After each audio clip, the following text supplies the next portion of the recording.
You followed this story for a very long time. Help us remind our viewers. Give us a profile of Commander Soleimani. Yeah. Who was he, and why was he a target? Yeah, Qasem Soleimani headed something called the Quds Force, which is an elite force of the Iranian Revolutionary Guards, kind of a combination of special forces and CIA put together. He headed it for 20 years, and actually I've been thinking, he wasn't always an enemy of the United States. Back after 9/11, the Quds Force actually worked indirectly with the United States to overthrow the Taliban government in Afghanistan. But it was the U.S. decision to invade Iraq in 2003 that turned the Quds Force into an enemy of the United States through its support of a variety of Iraqi militias. And over the years, it's said that some 600 American servicemen died in attacks that were connected to these Iraqi groups supported by Iran. Certainly we have seen incidents in recent months. But I'm very worried about the prospects for further escalation. I'm very worried that there will be retaliation for this against American diplomats or military personnel or innocent civilians. It was a Barbara, very we're just getting worried as well. step. I mean, to the point that you were just mentioning, the Pentagon is also out continuing the statement that he did plan an attack on U.S. diplomats as well. Now, to your point there, that you're worried about a response here, take us through the possibilities. Oh, my. I mean, Iran is a very influential country, particularly in the Middle East, but not just there. It has an alliance with a group called Hezbollah in Lebanon, which has agents all around the world, including in the Western Hemisphere. I think it's probably going to take the Iranian government a while to digest this. This is a huge blow. They will find a way to strike back. But what, of course, is most concerning, Iran also has a nuclear program. I would think this is the end of what remained of that nuclear deal. I think the Iranians are going to be very aggressive now about building up that program again.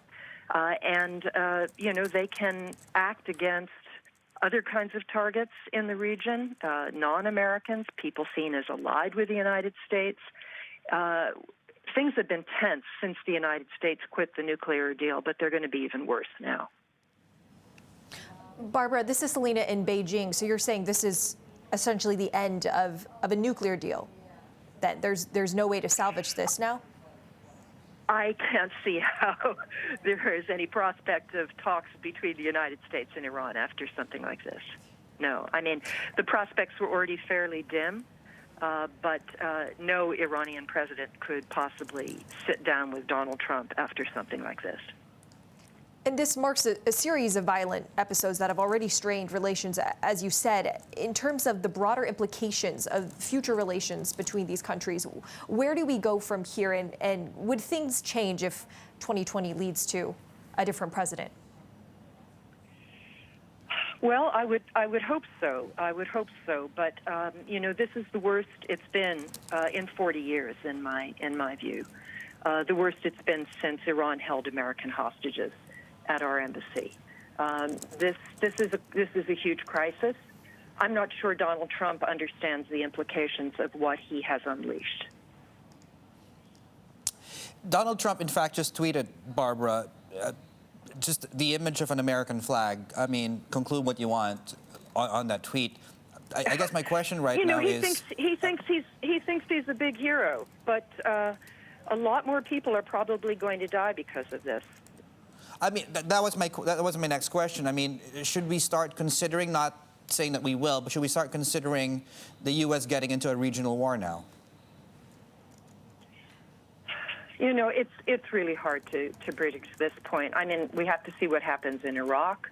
How does the Iraqi government survive this? It wasn't just Qasem Soleimani who was assassinated, but also a very prominent Iraqi. Head of one of these militias and someone with a great deal of political power as well. We're going to see the ripples flowing out from this for a long time. I just want to mention again that the U.S. had said the strike against Iranians in Iraq was aimed at deterrence, and the U.S. says that the general had been planning attacks. What exactly should we make of that, and what would have been a more appropriate response? Look, I'm not privy to the information that the administration says that it has. I think that the United States overreacted with the killing of the 25 members of the militia, which of course led to an effort to besiege the U.S. Embassy in Baghdad. I think the United States made a huge mistake when it pulled out of the Iran nuclear deal in May of 2018. That's what really set off this escalatory spiral. Where it goes now is going to depend on the actions of those in Tehran, how they evaluate this, how their allies throughout the region evaluate this. And of course, the United States is in a situation with a president who has no experience in a crisis like this, who is operating with advisors who have very little experience in such a crisis. The so-called adults in the room that came in with the Trump administration are all gone.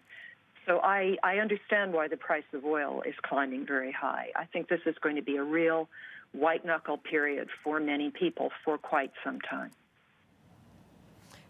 I'd appreciate if you'd elaborate a little bit more. You said there are a lot of U.S. lives at danger. What exactly would that look like? Well, Iran has agents in many places in the world where we have embassies, where we have, where we have soldiers stationed. Again, we don't know how they are going to respond to this. This man was a huge figure in the Iranian system, and they will not let this death go without some form of retaliation.